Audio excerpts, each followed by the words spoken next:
Tom, it's as easy as that, mate. Hello, good evening. Tom said he's rolling, which means we're going now. Hiya, everyone. Yes, you're very good health, darling girl. See, this is my excuse for a drink. Good health. Good health. Thanks for joining us. And thanks for doing the filming, Tom. It has been quite a while since we just chilled. Because you think about the last sort of few kind of evenings we've been doing my makeup, we've been in the kitchen, we've been in the garden. All Angela's idea. Just to put this into context, but we haven't chilled. But actually, there's quite a lot to catch up with, and even if we just look at what's happened in the last month or so, oh my goodness, it's been manic. Finishing Make, Do and Mend. Finishing Make, Do and Mend. Hope you watched it, by the way. Was gorgeous. It actually felt like, or if you haven't watched it, it is on Channel 4 OD. Is it? Yeah, you just catch up. It's on demand. You watch it on demand, but it was a really gorgeous, gentle show. You know, it's escape. It still sort of has happiness to it, but it actually is quite useful in sort of certain. It's interesting because we were on at 9 o'clock, weren't we? We're on at 9 o'clock, and I think by the time it gets to 9 o'clock, I don't know if people are ready to absorb some of the things that we were doing, but it was actually a series that allowed you to learn some bits and pieces, and I think we had some really nice feedback, and our contributors were lovely. Love the contributors. Still stay in touch with a lot of them, but it's weird on camera. Obviously, you see us chat to them, but we chat to them off camera too. And in fact, when the shows were out, the blokes understand pillows. Excuse me, I've got cushions here. People understand that. I don't. Right. When the show, I know you don't understand pillows, darling. You're not meant to. When the shows were out, we would be texting, sort of going, it's on, and it would just be lovely. And you know, like Kate and Eric sort of text me when they were on the first show. They're like, oh my gosh, I had a little cry, and it was Nancy and Arthur. I mean, and all Izzy was Izzy. I mean, I cried every time I cried on the telly for real. I was crying. That was it. quite a lot. Yeah, and to be fair, you were completely invested in everything that was going on. Yeah, we do get invested in it all, but also it wasn't just like, oh, I'm going to make something, you know, oh, isn't this a nice sort of macrame thing? There was a lot of emotion because a lot of the you think of Kerry and her box of memories, yeah. Her box of memories, and you think of Linda and Andrew. There was a lot of actual sort of sentiment that went with this series. There was a lot. But it's interesting because yeah, you are soppy, but when it comes to doing things, when it comes to actually helping people, obviously we're doing something here, we do sort of a little videos and how to, but the videos you see on the telly aren't the videos that the people get sent, because we give a full-blooded explanation and have a play and do things, and we're there at the end of the phone, and if they don't understand, we give them extra facts, and we use that information to put on the telly. And I loved the one where Mandy and Paul in the Shetlands, my evening, I took the dog out for a walk. 2.5 hours later he came back. I said, where have you been? Thought he'd left me. That's not going to happen. Come on, let's be realistic. But what had happened, I got a call from Paul. He was putting up a piece of wood to support a cupboard, and he managed to put a hole through the wood into the wall into his water pipe. But he just didn't do one. Now, how many did he do? 5, I know. 5 holes. 5 do. Mandy was not impressed. Amanda was down there sort of with the water coming into the room down below, rumpy, and we're sort of talking about how do you isolate the water, what do we do, how do we fix it, and it was a good couple of hours. And do you know what? The nicest people. Yeah. It makes me want to go to the Shetlands. I did anyway. But the Shetlands was gorgeous, and every time we spoke to Paul, he had a little lamb in his hand, and it was like that was weird, by the way. Just so you know, but it was Stuart mainly. It was Stuart the lamb, and they were so gorgeous. And then I remember we had that conversation. Stuart wasn't there, and I was just like, "Where's Stuart?" And they had a really nice lunch. No, that's not exactly what happened. But it's interesting because we were talking to our contributors and doing things.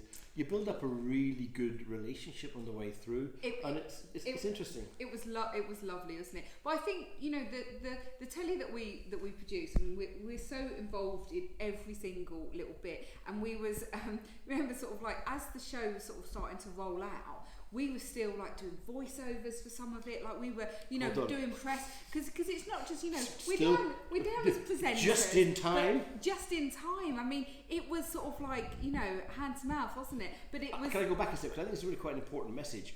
The people who were doing things were doing things. And when they managed to get it finished was when they managed to get it finished, because everybody's got a life. And you've got people, you know, Abby and Ashley and little Georgie and things, when they're actually working, they had to get to the end of their build. Now we can do something passing our information along, but then they have to do it. So only when they do it, and they're just, you know, they're not teletarts like us, they do their stuff, they pass it in, and then it gets into the edit. The edit has to chop it all up and get it ready, and then we have to do voiceovers and things at the end. So that just all causes a bit of a roll ahead of us, a bow wave. And it's not because we didn't get things done in an efficient way. Here we were quite good. Oh no, we were super busy. We had a crew filming us. Yeah. I mean, how easy was that? Yeah.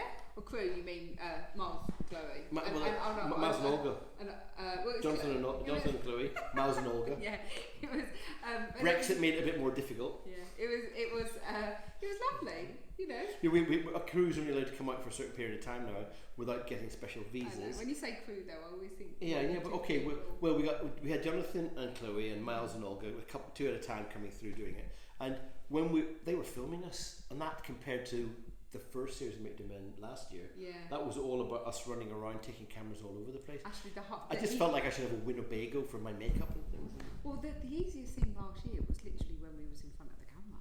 I mean, there were sometimes I was like, you know, carrying and the tripods. You know, these are not sort of like little mobile phone tripods. They are fully equipped tripod that cost thousands upon thousands. And for a tripod. So heavy, and you're carrying that and a camera, and you're on the phone talking about the next thing. It was a bit mental. When we actually got to do a little bit of filming, we were like, oh, take a break. so this year was definitely different. But we did 4 shows last year, and this year we did 6. And there's a couple more things that I would like to mention. Esther's Doll's House, Dorothy's Doll's House, amazing. Esther's Doll's House, right? Is that an excuse for Angela to get a doll's house? Yeah. Hands up everybody who thinks the answer is yes. Tom's got his hand in the air as well, just so you know, because there's only 3 of us. Put your hand up in the air. Was that an excuse for you to get a doll's house? Yeah. Put your hand up. Well, we have had a lot of fun with it. I'm really surprised at how much Arthur's like the doll's house as well. I mean, you go in there and he's sort of like put a little mini skateboard in and some of his knights and what have you. And we have. It's like a mini chateau. It didn't all come across in the telly programme because they couldn't show it. They couldn't show the movie that Angela filmed doing the Doll's House. Every room, if you go through a single room, parquet flooring in the salon, the same brick effect tiles in the kitchen. Not all of this came across in the programme, did it? They couldn't. Lizzie, who's our lovely exec with us, she couldn't squeeze it in. You can almost see the tears in her eyes go so much. But everything going up the stairs, the safari pattern material. Oh yeah, well actually we've got this as the runway sort of stairs, and there's lots. The Roman blinds. Yeah, the Roman blinds. There is so much we could have actually done. There's a whole series in a doll's house, you know. And actually, when we do make Do Amend, because we're sort of, you know, we're helping other people. We do get the chance to do a couple of bits ourselves. She loved your pond. Dorothy absolutely loved her doll's house. I got to make a proper cake. I haven't done one of those in absolutely ages. You know what I mean? Slime cake. Yeah. It was joyous. It was joyous, but the thing was, because it's a series being put on with so many things in it, the how-to element, how to actually do it, is difficult to get across, because some people have a real interest in all the intricacies. And the doll's house is a good example. Yeah. Just cutting the parquet and the little jigs. Remember the jigs for cutting each little piece of wood the right size. There's so much information in there, we can't put it on the television, and there's certain things that just can't get out for people to see, which is a little bit frustrating at times. But that's because there's just so much involved with the stories that are going on. There is. But I think as long as there's enough take home, if someone actually really wants to, you know, not talking about our contributors, have a go, which is what it's all about. They then go and find the bits that they want to do, because there's so many variables. We've got a pergola. We have got a pergola. Pergola. What's it called? I think it ended up being pergola. Nancy and Arthur we're doing their back garden in London, and they actually, what a great excuse for us to do some work with Jenny and Steve out at the back because we knew we Yeah. were going to do something with their patio. They had a lower Wait, ground, yeah. a little big hole we dug. Yeah. There was their lower patio for sitting outside the door with an awning. Yeah. Then the upper one. Yeah. In the end, It's stunning, strange, wasn't it? strange how that pergola, I really thought it was a pergola, but the pergola has sort of centered the kind of the dining area. It's made a real big difference. centered the dining area. No, I just thought it was bits of wood to make so you knew but where it to sit. has, it's really brought the attention, like it's given it a zone, and I was surprised at how fabulous it looks there. It really does, because you're there and you're in the garden, and then we sometimes sit down and the kids go and you say to Arthur, go and sort of pick a courgette, and he goes off and he loves sort of like he'll go and pick different bits and pieces, and he'll pick a leaf here and he'll go, look Grandma, I've made you a sort of a salad, and we have to eat everything because we're good mums and good mums, dads and grandparents.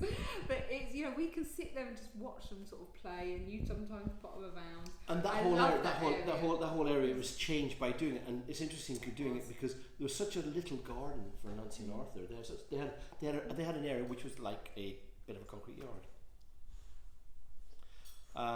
Tom's waving at me. Yeah.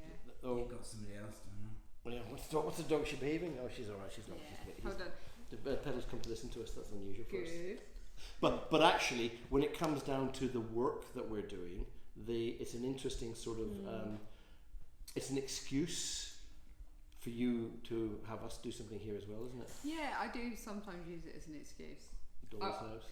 Doll's house, the understores, stairs, storage. I mean, sometimes genuinely it is just because I fancy sort of trying something. So when I painted the couch.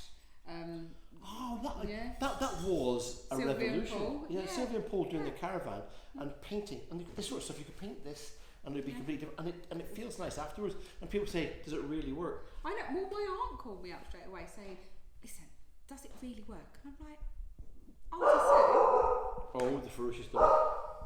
We have a guard dog now. You see, that's unbelievable. Yeah. We're going to check. Yeah, you go check. I'll keep talking. Hold on. Yeah. Let me just. Let me see if someone's Auntie Sue turned up. phoned up. Hi, dog. You see, just so you. Oh, come here. Oh, look at Petal. She's such a good dog. She's a Kerry Blue, and I grew up with Kerry Blues, and they are good guard dogs. Except for Petal's probably barking because she wants somebody to come and pet her. So she's not that good a guard dog. Yeah. You let her out? Yeah, I think she must have seen a cat or something. Yeah, that's more likely than our dog being a guard dog. Yeah, no, I know. Yeah. She's not the best. But Auntie Sue. Auntie Sue called me up and said, "Does it really work?" And I'm like, "Oh my gosh, Auntie Sue, you must know me by now." There's a good girl. Right. So have a little look at this dog. Look at this. Oh, she's a good girl. You're a very good girl. You're a very good girl. I just feel so protected. Did it feel like a deja vu? Because last year, when we got back from tour and we were sort of isolated, saying, right, how are we going to bring some revenue in, keep our thing going, and just sort of replace the wedding income? We said, right, let's do make to amends. Yep. When we got to the concept, and let's write our book, because we never had time to do it. So I had a moment. The book, and this book's really important because the book. I know not everybody will have actually bought the book, but the book, the decision to make it was because you wanted to capture that first bit. That first year was really important. It's so easy to forget.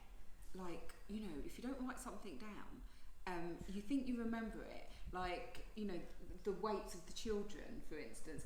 You don't. Your memory doesn't stay the same, and you have to capture that. You do remember bits and pieces, and you remember bigger concepts, but you have to get involved and bring it to the foreground. And the research that we were doing as well, because what happens was with our research, we were looking through timelines, so we remember things.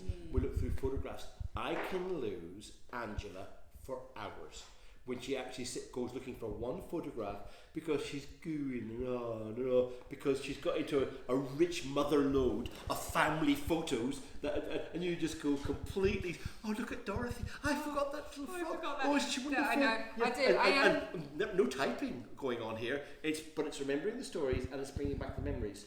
And our first year, just to say that first year, we knew we liked writing together to do this. We did actually. It was one thing that we really, really got a kick out of. Dick writes in his study, and I write in our suite, because I can write late at night and I can keep an eye on the kids. And actually, we share like a Google Doc and share a document. We share a document, and we're both writing at the same time on the document. And the way that we write is that we are sort of feeding off of each other. Sometimes you take the lead of a story, and sometimes I take the lead of a story. And we've just thoroughly enjoyed the process of doing it. And it was last year when we were doing Make, Do, Amend and the voiceover, and getting the book sort of to the point that it was ready to go to the sort of the copy editor to make sure that she can correct our English, which is not really good. We don't speak English, apparently. We don't speak English, and sometimes it's really fine because it's outside. We speak Irish. I speak English Essex. Essexland, and the word, and as well, you don't even have to put the words in the right order. It can be Sessexland. But this year was the deja vu, and I had quite a few moments when you was up in voiceover and I had to go into voiceover, or vice versa, and I was there typing, and it really did feel like the deja vu element was really strong. You just said something there. I was in voiceover and I had to go into voiceover. Nobody's ever seen a recording studio. We had to build for last year's Make, Do, and Mend. We knew we were going to do some voiceovers, and when it comes to home base, you were asked to do voiceover for the adverts last year, and we needed a room to do the recording, and so we built in one of the rooms that was going to be a study in our early plans. We built a recording studio, and we have in there a wonderful room for recording, and we've used it a lot now, haven't we? We have. It's quite well.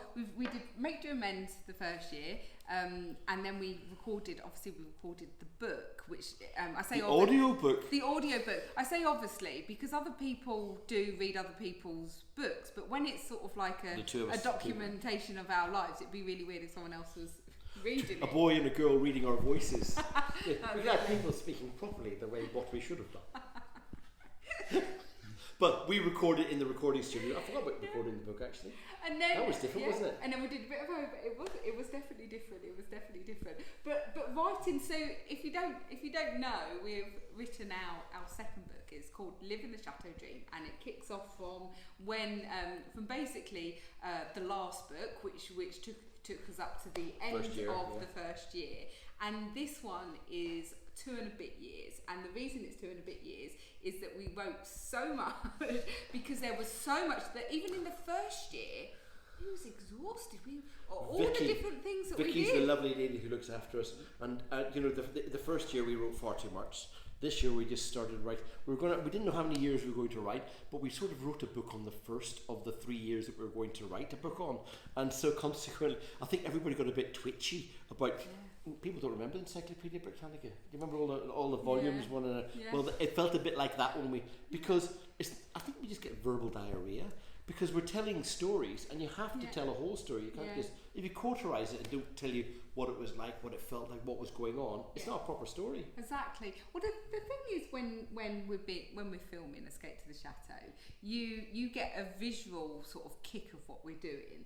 But there's so much that happens around it, and kind of the atmosphere and smells and colours and feelings, and you can pick a little bit of it up because that's what we try and do.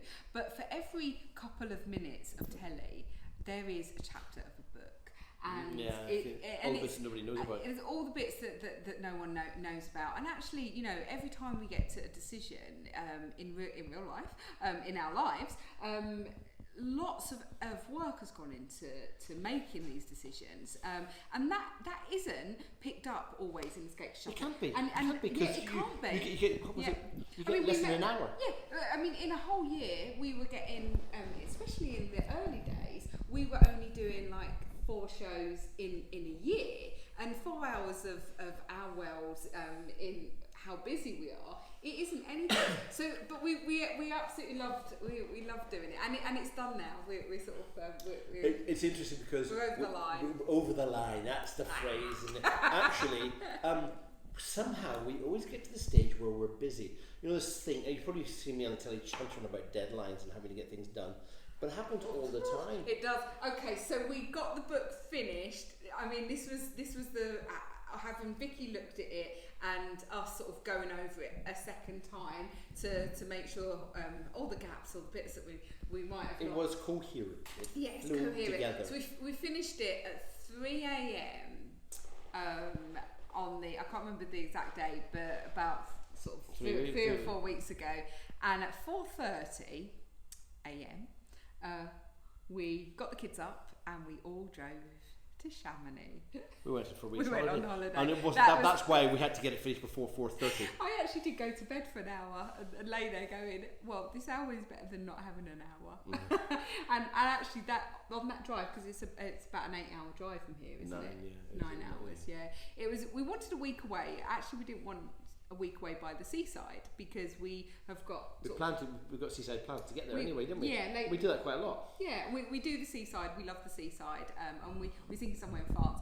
Chamonix was just this sort of really different place that you know it is so gorgeous. I'm definitely not a hiker or a mountaineer in any way, shape or form, and I think that's what fascinates me about it. Hands up anybody who thought Angela may be a mountaineer or a hiker. Can you imagine her in her boots? Hold on, but I was actually really good we at bought walking boots to go. Mm-hmm. You know, we bought walking boots to go, and you didn't like trying them on to break them in to walk around the place because they were a little bit too clunky booty, weren't they? They were.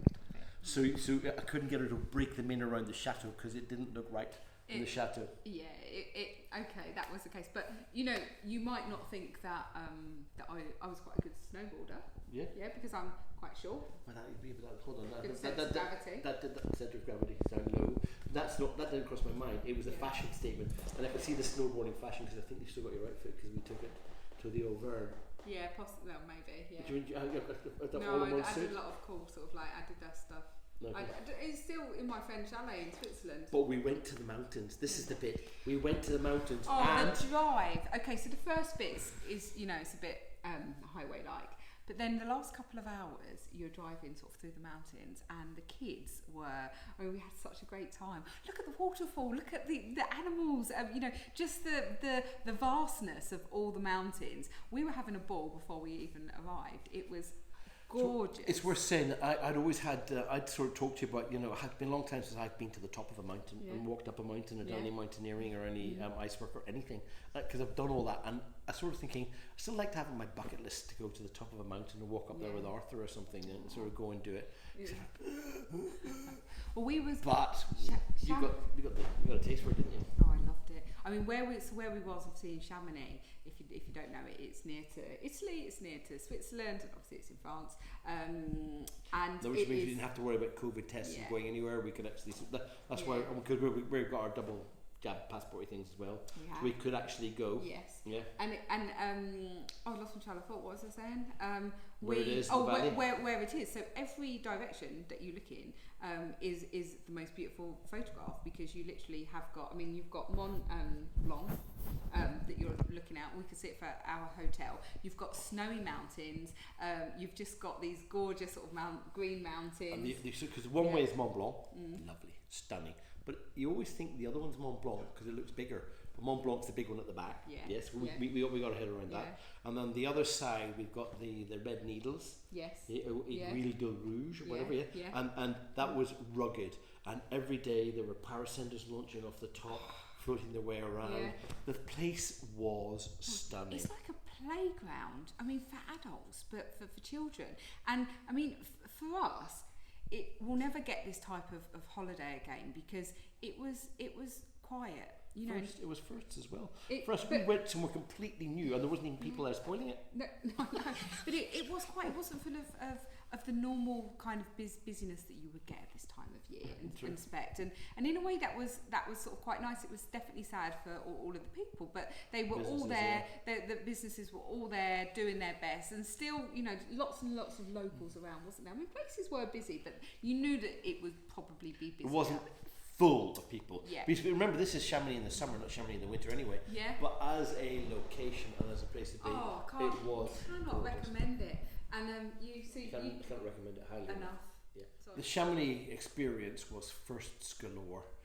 We went up the Aiguille de Midi, up, hold on, 3,842 metres up. Yeah. That's not much air up there. It was good. We got ourselves like a lift pass. The lifts are incredible. I mean, you could spend days and days just going around from mountain to mountain. But the Aiguille de Midi was definitely a surprise, because you go on the first lift and you're about 2,500 feet. And you thought you were high in the air. You're quite high, and you know that these lifts are safe, but it doesn't stop you from being a little bit scared. And quite a lot scared. That's not too shy. And then you go on that one that takes you up. And it's like that. No, but it's quite good, because it's like a droopy sort of cable that sort of went along and then had to climb its way up the side of the mountain. Honestly, and you literally went up the side of the mountain, didn't you? And you're in Mars. There's quite a few people going, because it's a lot of people that want to go to see there, to see it. And you get out, and for the first time, I never experienced this in my life, but I couldn't catch my breath. I really couldn't catch breath, and you saw other people struggling as well. If you just can't, because the air is so thin, you don't. And you don't think about it until you start walking up the flights of stairs around the pass and things. You run out of puff. Yeah, got to the first, and you get out. You got your mask on, and you sort of get down. And I was like, I'm gonna spin out in a minute, definitely. And then we went for dinner, and it was the weirdest experience, because I was on a complete and utter high. I mean, it was just the weirdest thing. And one of the things we wanted to do, which we didn't get done because we would have had to queue for a long time, and it was inside of Mars. They've got a clear glass box on the side of the mountain. You go to stand there, and there's nothing for thousands of meters. Yeah. Next time we've got something to go back for. Which was that was one of the first, because being up that high. Yeah. Because that is high, by the way. It's very lacking in air up there. Yeah. But so we did that. What was the Remember we went up the other side as well? Yeah, we went up the other side. For a walk on the other side. We got all cocky, because that was only about 3,000 meters. We went and saw the animal park with the kids. Oh, that was just gorgeous. I just couldn't get over just how sort of idyllic and beautiful it was. So we saw an ibex. I mean, so this Chamonix, animal, ibex, marmots, all in the park. Yeah. This park, if you ever do go there, it's called Park Merlot. Yeah. And there's all of these animals. You don't go up and touch them, but they are there, literally walking. You know it's good. They stay. They know it's a 10 metres exclusion. They just sort of stay 10 metres away from you, don't they? They sort of walk past you and across the road. And you see families of deers that are, that walk across the path, and it's just wonderful. It's like really being kind of with nature. And we also had a few firsts. I mean, the lift going up to all the different mountains, seeing an ibex. I'd never seen an ibex. Seen Chamonix, ibex. All the animals were cool. first. I think what was the coolest one for Arthur. Arthur and I were going to go into Italy for his first coffee, but Chamonix was perfect. And at the age of 8, we went along to a lovely little place that made their own roasted coffee, ground it. It was absolutely wonderful. So Arthur had his first espresso with Daddy. The two of us had, we sat down. The girl, where were you? With Dorothy? We was having our first massage. So Dorothy was having her first massage. So we found this. It was a Clarence massage, and it was called Your First Massage, and it's for a mother and it was mother and daughter. So it's 2 beds by the side of it, and it was weird because I didn't know whether Dorothy would enjoy it. Actually, I always rub her feet, but I'm her mummy, and for me, and actually for Dorothy, she had this little cute white robe and little slippers, and I just couldn't stop taking pictures. And I have to say, it's the first massage that I'd had where I kept looking over and just being like, oh, Dorothy had. And the first thing she said when she woke up was, I said, how are you doing? She's like, yeah, I'd like another one, please. which is lovely. She loved it. She absolutely loved it. So we came. You loved her loving it. Yeah, I did. I loved her loving it. So the girls were having a massage when Arthur and I went for coffee. So they were getting lulled into zero world, and Arthur like, caffeine for time. And he was on a high. He loved it. He absolutely. It's probably a law against giving an 8-year-old his first espresso. But it doesn't matter, because the only coffee he's had since he had a couple of coffees with me have been decaffeinated. But he's had 1 coffee with me, so we could have our first coffee together. Because the setting was perfect. Looking over Mont Blanc, having a lovely little thing. I think he put 2 full sugars in his little espresso. That's okay. That's absolutely fine. It's coffee. But Chamonix was gorgeous. We were spoilt. We had an amazing holiday. Yeah. Just there for a week. But then we've come back and we are actually busy. Yes. This week is busy. Yeah. Well, I mean, say. Good. Keep going. The day we got back. Oh. Yes, you really mentioned this, shouldn't we? I forgot. What no, we are busy, and our lives are busy, and that's. But the day we got back, Angela thought she needed a rest. So it was actually the day after. The day we got back, you didn't need a rest. The day after, she decided she needed a rest. Yeah. And I had a bit of a bellyache. Trap wind. I was just like, I think it's trap wind. Don't worry. We've been travelling the day before in the car. You know how it is. And then by the time the morning came, I was just like, I don't feel very well, couldn't really stand up, and we just popped along to the hospital and they took my appendix out straight away. So trap wind. Yeah. Any excuse for a day off. So I've had my appendix out only a couple of weeks ago. And it's worthwhile saying the next morning, because it ended up being done quite late in the evening, and I didn't see you until about midnight after your operation. Yeah. I kept breaking into the hospital to go and see how she was, because apparently we weren't supposed to go visit. I did anyway. But you came out and at the end of that, the next morning she was breaking out or being let out. That was the choice that the doctor had, and the doctor sort of agreed she could come home, and next thing I know, she's on her computer working again, this girl. No. So she didn't have a very long rest. No, but I let my body, I've had to keep sort of things ticking over, but I have had a rest with my body, and I feel very rested, like She's one does. Not allowed to lift heavy weights yet.